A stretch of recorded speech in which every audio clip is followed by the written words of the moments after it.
edición número 523 de Ustedes y Nosotros. Buenas noches Osvaldo. Buenas noches, Jorge. Realmente muy contentos, eufóricos, y esto vale la pena que lo digamos porque después de las elecciones del domingo uno visualiza la posibilidad de algo que hemos venido mentando tantas veces en este programa, que es la posibilidad de un cambio, de una alternativa, de lo que nosotros entendemos que las democracias modernas y maduras del mundo deben tener, que es la alternancia en el poder con no con volantazos, con golpes de timón de 180 grados, sino algo que sea absolutamente previsible. Creo que ante aquella disyuntiva de cambio-continuidad, la gran mayoría de los argentinos hemos ido por el camino del cambio. Y esta elección nos muestra algunos números que son realmente importantes, Osvaldo, como el triunfo de María Eugenia Vidal en la provincia de Buenos Aires, un triunfo que muchos de nosotros lo veníamos visualizando y ahora no nos queremos hacer como que somos los que en aquel momento teníamos el oráculo para decir lo que iba a pasar este domingo 25, sino que en el último programa con Daniel Salvador y con Martiniano Molina lo dijimos que eran muy altas las posibilidades de María Eugenia Vidal porque había sabido calar hondo en el corazón de la gente a partir de hacer lo que debe hacer un político, que nosotros, me acuerdo que en aquellos primeros años de democracia lo hacíamos en la Unión Cívica Radical, que era ir a ver a la gente, llevarle no solamente un mensaje, sino también recabar la opinión de esa gente y vivir sus necesidades ahí donde ellos las tienen. Y por supuesto, tratar de resolvérselas. Esto María Eugenia Vidal, por supuesto Mauricio Macri lo hizo a lo largo de todo el país, el timbreo, que parece algo que frente a las redes sociales, frente a todo esto que uno tiene hoy al alcance de la tecnología, parecería que fuera algo de modé, pero que realmente en esta elección queda muy claro que lo que la gente también necesita es tener el acercamiento con el político, que no lo perciba como alguien distante, como alguien que además solo le viene a pedir el voto y después hasta la próxima elección se olvida de ellos. Hubo 2 o 3 hechos que a mí me parecieron muy importantes. El primero de ellos es que votó 1,5 millones más de personas y esto cambió fundamentalmente el panorama. Pensemos que en las PASO había votado aproximadamente, tengo para acá los números para no equivocarme, el 74% del padrón, pasó al 80,88%. O sea, este 1.200.000 fue clave, porque este 1.200.000 también sirvió para que aumentaran los votos de los candidatos más votados. El caso de Daniel Scioli lo incrementó en 280.000 votos, no es para que Daniel Scioli haga la propaganda que incrementó su caudal electoral, no, si bien numéricamente es cierto, pero en términos porcentuales bajó 2 puntos. Y Mauricio Macri, que dice 2 millones de esos millón y medio de votos, fueron prácticamente casi todos un porcentaje altísimo para él. Él en porcentaje sí aumentó. Él en porcentaje se aumentó sustancialmente porque estaba en un 30% y si nos remontamos... 30 si lo tomamos, Cambiemos. Porque digamos que acá hubo todo un manejo. Por eso los encuestadores, y a veces a uno le causa hasta gracia, y le causa gracia como algunos que todavía tuiteaban diciendo con el cantito de las canchas de fútbol, Mauricio y todos los que podemos estar en ese espacio, estamos en ese espacio diciendo si querés la vuelta, no te quedes con las ganas, andá a dar la vuelta al Parque Lezama, ese cantito del futbolero, que hasta era ofensivo porque parecía ser que estaba atenazando la posibilidad de una segunda vuelta. Pero este aumento de la participación fue sustancial, por un lado, porque además la caída del voto en blanco, en Las PASO hubo 1.200.000 personas que decidieron no votar por ningún candidato. Esto cayó a 596.000 votos en esta elección. Y por supuesto lo que para mí fue definitorio... Perdóname, déjame un segundo que me detenga en eso. Eso sí. A mí me resulta más curioso. La lógica nos diría que en una elección en donde hay muchos candidatos y luego de las primarias quedan menos, el voto en blanco debería incrementarse, porque algunos que votaron por ciertos candidatos que ya no están, tal vez no se sienten cómodos votando a ningún otro. Sin embargo, el voto en blanco disminuyó sensiblemente. No sé a qué atribuirlo. Yo tengo la sensación, ahora lo vamos a comentar, esto me parece un tema interesante para tratarlo con nuestro invitado, tengo la sensación que la gente en las PASO es como que se expresa como quiere, o sea, es como que pero cuando es como que es un precalentamiento futbolísticamente. Sí, como que ahora era en serio. Como que ahora es en serio. Y ahí es donde encaja el voto útil, porque cuando la gente ve alambicado procedimiento que tenemos de balotaje en la Argentina, la gente dice, no, atención, si yo quiero el cambio, voy a votar de tal suerte que este candidato que puede perforar el 40% no le saque 10% a mi candidato que quiere justamente que encarne el cambio. Esto me parece a mí básicamente importante. Los 2 millones estos de votos, de los cuales fueron para Mauricio 1.500.000 y para Daniel Scioli 200.000, de casi 300.000, también tuvieron, y el tema del voto útil, sobre todo, que eso me parece muy importante, ese voto útil también se evidenció en Margarita Stolbizer, que de aquel 3,47% pasó a un 2,53% y vio mermado la cantidad de votos en 160.000, que quizás es mucho voto radical, que los agoreros de siempre, aquellos que nos decían permanentemente, la Argentina no puede estar gobernada si no es por el peronismo. Y la Argentina debe ser gobernada con el peronismo, con el radicalismo y con esta fuerza nueva que irrumpió en la política argentina, que es un fenómeno para destacar, Osvaldo, porque es la primera vez que estas famosas terceras fuerzas que siempre uno entra a recordar, algunos partidos como fue Nueva Fuerza, como fue la UCD, el Partido Intransigente, el PI, el Partido Intransigente, el ARI en su momento. El mismo de López Murphy, Recrear. Evoquemos también el partido de Manrique, la Alianza. El Partido Federal, que parecían que iban, porque era como una conjunción o confederación de partidos provinciales que iban tomando el Partido Renovador de Salta, el Demócrata de San Luis. Apareció el PRO. Y el PRO empezó siendo un partido local, se afianzó en la ciudad de Buenos Aires y hoy está gobernando en los 2 distritos más importantes del país con la posibilidad cierta y concreta de hacerlo en toda la nación, además de haber tenido como por ejemplo un triunfo resonante como fue el de Gerardo Morales en la provincia de Jujuy, y también por supuesto, bueno, ya el de Mendoza habría sido algo realmente superlativo. O sea, Cambiemos en general, la alianza Cambiemos. Claro, cuando hablo, estoy hablando del PRO, pero que el PRO se ha tenido también, el ingeniero Macri, no solamente de demostrar que con una gestión ordenada, una gestión eficaz, se conquistan votos, porque realmente la gente lo aprecia eso, sino también de tener la flexibilidad de poder llegar a acordar con otros espacios políticos que era impensado. Y te voy a decir algo, y no es porque hace 4 años o más Macri los convocó a todos en la Casa de Gobierno, cuando estaba en Bolívar 1, y le dijo, ustedes discutan, yo sirvo el café. Nadie dio ni 5 de corte, porque todos querían ser primera donas.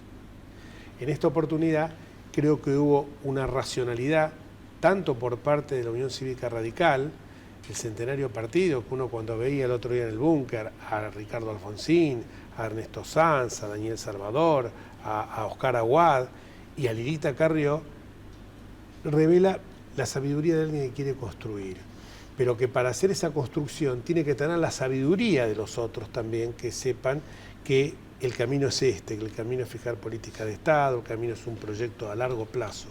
Esto me parece, y no me quiero extender más, porque hay que hablar también del efecto Vidal y del efecto Aníbal, de lo que fueron en lugares donde parecían inexpugnables los varones del conurbano, el caso de 3 de febrero, el caso de Lanús, donde triunfaron en el primero Diego Valenzuela y en el segundo Néstor Grindetti, que lo vamos a comentar con otros invitados. Gracias por venir, Iván Petrella, ya viejo conocido nuestro. Gracias por la invitación. Y que es muy interesante un libro que me lo devoré, que se llama En lugar del que se vayan todos, que se metan todos. Lo recomiendo, no es porque hacemos propaganda ni nada, pero el libro lo merece. Y nuestro columnista, que hoy va a participar de todo el panel, Matías Enrique, gracias Matías por venir. Y bueno, la primera pregunta sería el tema de ¿por qué advertís vos que la gente en las PASO vota de una manera y después ese voto se encolumna en otro sentido cuando la elección ya es una primera vuelta? Bueno, la verdad que es una gran pregunta y yo algo que comentaba el otro día, tiré un tuit, que la elección de María Eugenia Vidal, y sospecho que la elección de Mauricio Macri de Cambiemos el 22 de noviembre, va a ser una elección que va a ser estudiada por politólogos por los próximos 10, 15 años. Digo, yo creo que se van a escribir tesis doctorales en ciencias políticas sobre lo que fue esta elección de María Eugenia y lo que va a ser la elección de Cambiemos a nivel presidencial. Porque realmente la sorpresa que causó, ¿no?, el triunfo de María Eugenia contra todos los pronósticos, contra el sentido común de los analistas y de la política argentina es realmente increíble. Claro, porque las encuestas decían algunas que ella tenía algunos puntos de diferencia a su favor, pero todos suponían que después, en el momento del comicio, era tan engorroso el corte de boleta que no se iba a dar. Que no iba a alcanzar el corte de boleta. Y ahí creo que queda un par de cosas reflejadas. Por un lado, en relación a tu pregunta, ¿por qué se vota de una manera en las PASO y otra manera en la elección? Obviamente está el factor voto útil, creo que tiene que ver. Está el factor voto del miedo, o sea, el voto contra Aníbal Fernández. Pero creo que también está el hecho de que cuando llegás a la elección ya hubo mucho más campaña. O sea, que la gente vio a los candidatos mucho más por la tele, los escuchó mucho más por radio, y entonces puede tomar una decisión mucho más informada, ¿no? En las PASO uno toma una decisión, la verdad, donde le falta información.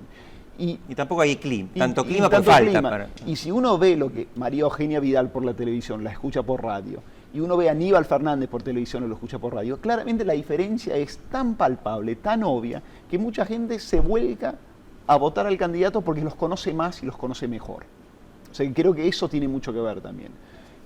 Yo tuve una vez un profesor cuando estaba haciendo doctorado en Harvard, un brasilero, Roberto Mangabeira Unger, que estuvo como ministro de Asuntos Estratégicos de Lula y después un rato de Dilma, que él decía, medio en broma, medio en serio, proponía que en la época electoral tenía que haber televisión gratis para los candidatos permanentemente, porque cuanto más iban a la televisión, más la gente se iba a dar cuenta quién mentía y quién no, ¿no? Quién era creíble y quién no. Y hay algo de eso, verlos más en esta época hace que el ciudadano que no es tonto, que entiende, se dé cuenta en quién puede confiar. Bueno, tal vez nos dimos cuenta por tantas cadenas nacionales de quién mentía. Bueno, eso ha sido uno de los efectos posibles. También.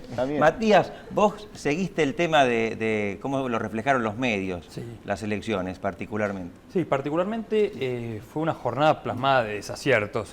Por lo pronto, creo que el caso más concreto fue lo que ocurrió con la señal C5N, bueno, que ya sabemos qué tinte tiene, en donde creo que en un acto de violación de la veda electoral, creo que haber dado los resultados a las 17:58, cuando la verdad es que nadie sabe, porque todavía no cerraron los comicios, me parece que es faltarle un poco el respeto al votante, ¿no? La verdad que tampoco hubo una rigurosidad periodística, porque son datos que los tienen por las bocas de urna, que, bueno, quedó demostrado por la labor que realizaron las encuestadoras, que estaban completamente equivocadas. Pero yo quería hacerle una consulta también a Iván, relacionado a cuánto le afectó para vos a Daniel Scioli el hecho de no haber concurrido al debate, ¿no? Y que justo hoy salió, ahora parece que le agarró la fiebre de, bueno, vamos a debatir de cara al balotaje. Mira, la verdad que no sé si lo afectó tanto, la verdad no vi números, pero ¿por qué? Porque creo que Scioli lo que tiene es el voto duro kirchnerista. Digamos, a Daniel Scioli me da la impresión, de nuevo, yo no hago las encuestas, pero me da la impresión que le cuesta mucho convocar al voto independiente. Por ende, que no haya ido al debate, en el fondo le hablaba al núcleo duro, porque el kirchnerismo ha sido una fuerza política que nunca debatió, que nunca dio ni siquiera conferencias de prensa. Entonces, ¿por qué le iba a caer mal al núcleo duro votante de Daniel Scioli, al núcleo duro del votante kirchnerista que no vaya al debate? Todo lo contrario, es parte de una conducta que vienen llevando hace ya varios años. Yo pregunto, ¿se quedaron amarrados al 54% hace 4 años, que por eso ni siquiera hasta tuvieron la soberbia de no debatir? Y, digamos, cuando uno pasa tanto tiempo en el poder, sospecho, y tan, por eso, alejado de la realidad, uno no tiene, la verdad, noción de cuáles son su verdadera fuerza electoral. Y la verdad, algo para resaltar, que vos comentabas antes, Jorge, también, es lo que fue la visión de Mauricio Macri y Ernesto Sanz en esto, ¿no?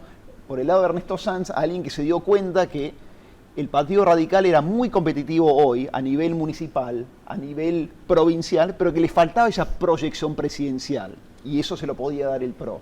Y por otro lado, la verdad, Mauricio Macri fue tal vez el político, fue la persona que sostuvo a María Eugenia Vidal en un momento que ningún analista daba 2 pesos por la candidatura de María Eugenia Vidal. Recordemos, hace 1 año y medio era imposible, se decía que podía ser Mella en la provincia de Buenos Aires.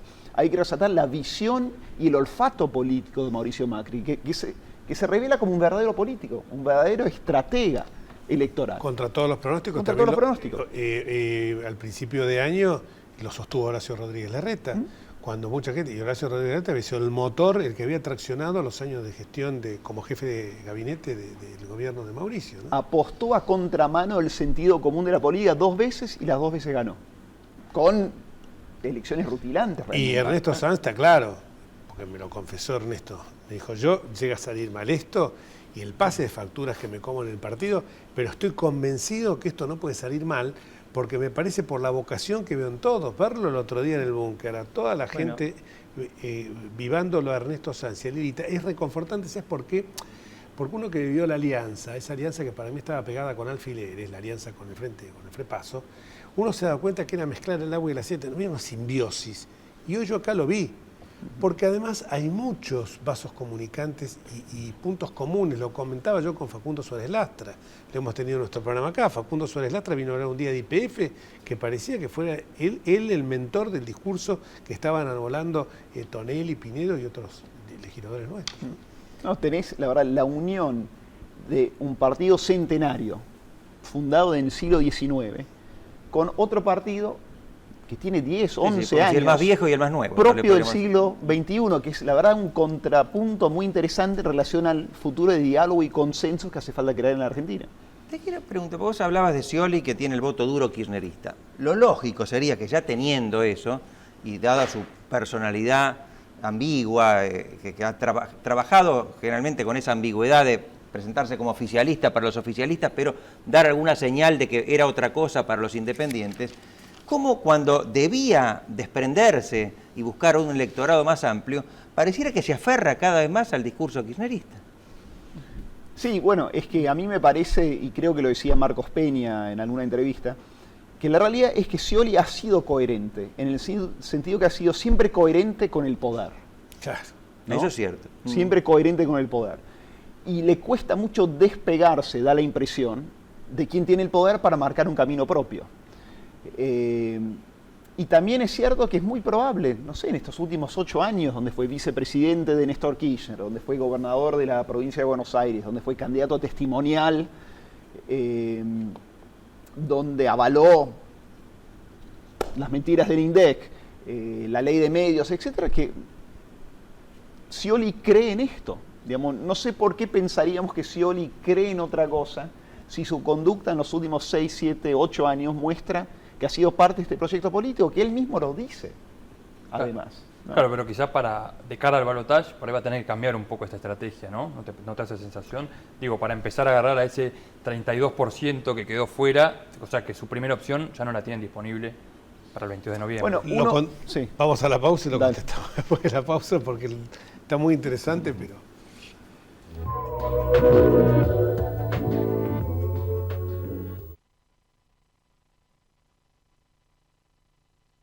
Escribanos en tu ciudad. Nuestro consejo es prevenir problemas.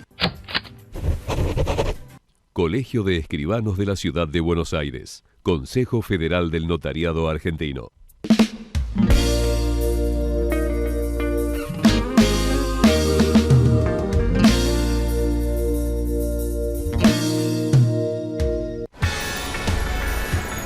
¿Sabías que podés hacerte controles de salud gratuitos en los hospitales públicos de la ciudad y en cualquiera de los centros de salud y acción comunitaria que están en los barrios?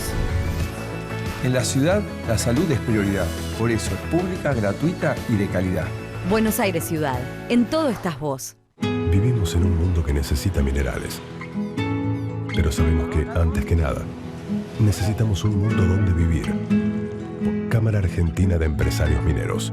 Por una minería limpia, segura y sustentable. Andar, obra social de viajantes vendedores de la República Argentina. La mejor cobertura familiar al mejor precio. Planes de salud para particulares, trabajadores en relación de dependencia y monotributistas. 0810-345-0184. Andar, www.andar.org.ar. Sin abogados no hay justicia. Si tiene alguna duda, consúltelos. Es un mensaje del Colegio Público de Abogados de la Capital Federal.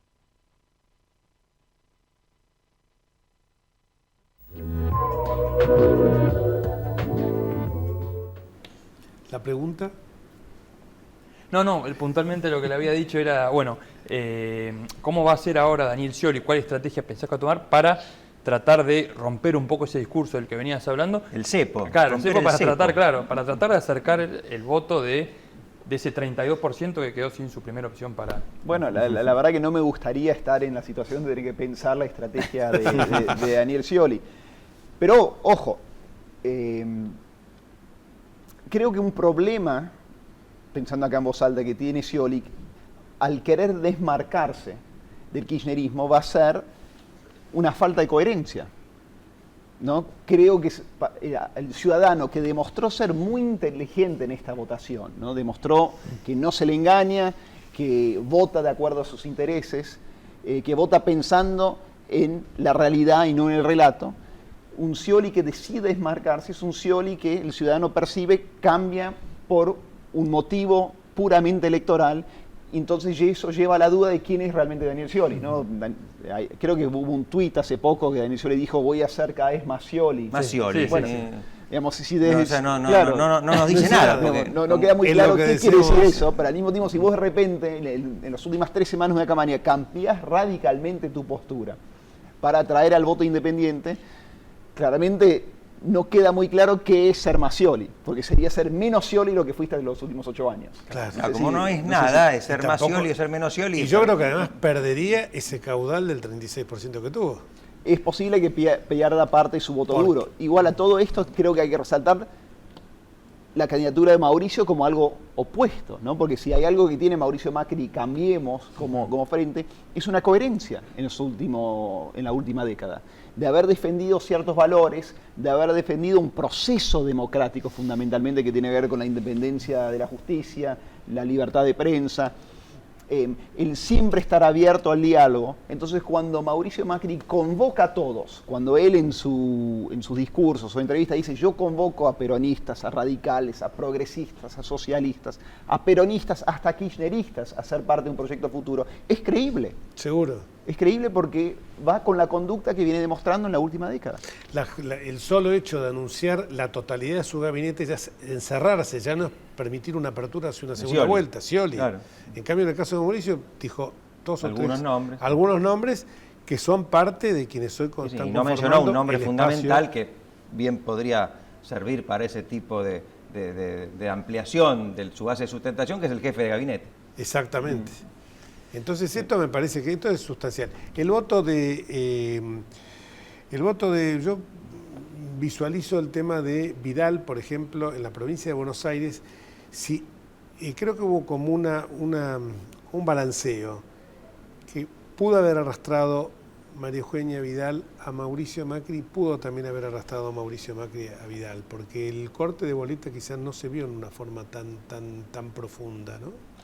Bueno, fue un 7% más o menos, creo, ¿no? Sí, pero para también, gobernador. Sí, pero también hay que ver cuando uno está haciendo el recuento de votos no sé siempre, muchas veces que a mí me pasa de que de repente hay boletas cortadas de un segmento que después como hay boletas cortadas del otro segmento también quedan estabilizadas. Entonces, digo, me parece que posiblemente la mala elección del candidato también, independientemente de los atributos de María Eugenia Vidal, la mala elección del candidato de Aníbal Fernández fue fundamental, ¿no? Sí, pero también obviamente es una gran candidata María Eugenia Vidal, pero hay que resaltar también que Cambiemos ganó un poquito más de 60 intendencias en la provincia de Buenos Aires, con elecciones también históricas. Ducoté le ganó a Zúcaro en Pilar, Valenzuela le ganó a Curto en 3 de febrero, Grindetti en Lanús, Taliaferro en Morón. Y ahí tenés un recambio que es generacional, pero también cultural, de otra manera de hacer política. Y a mí la verdad, para mí en el fondo lo que ganó es el optimismo democrático de la gente, en contra del cinismo de los políticos y muchos analistas. Hay un filósofo alemán, Axel Honneth, que hoy es el director de la Escuela de Frankfurt, una de esas escuelas filosóficas alemanas muy importantes, que en una entrevista hace poco dijo algo que me parece que es muy importante para la Argentina.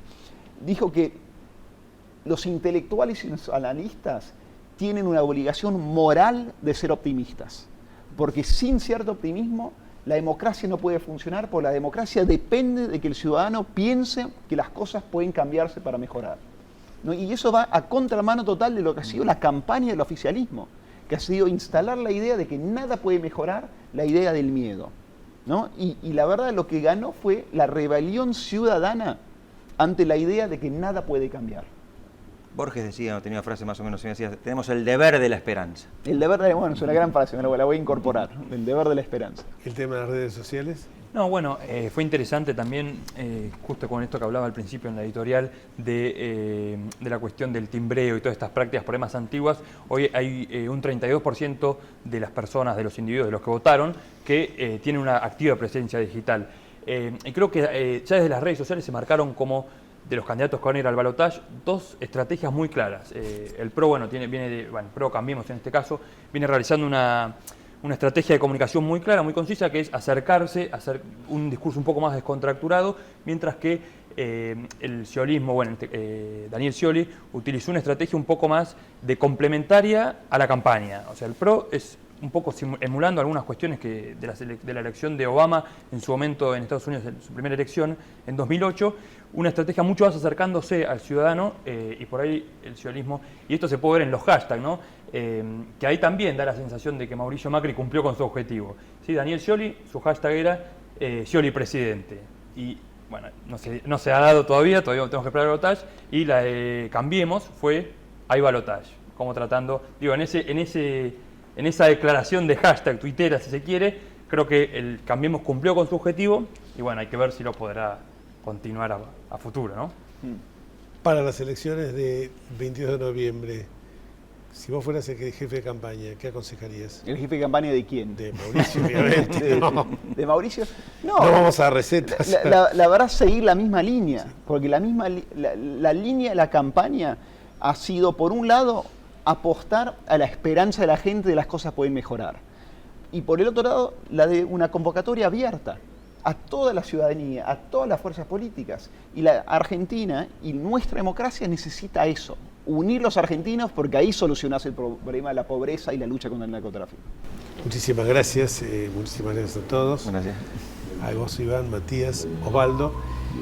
Y creo que el lunes pasado ayer, fue distinto para todos nosotros. Los argentinos demostramos que tenemos un gran desafío, pero que la esperanza de cambiar es muy fuerte.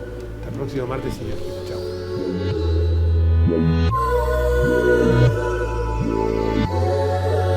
Chao.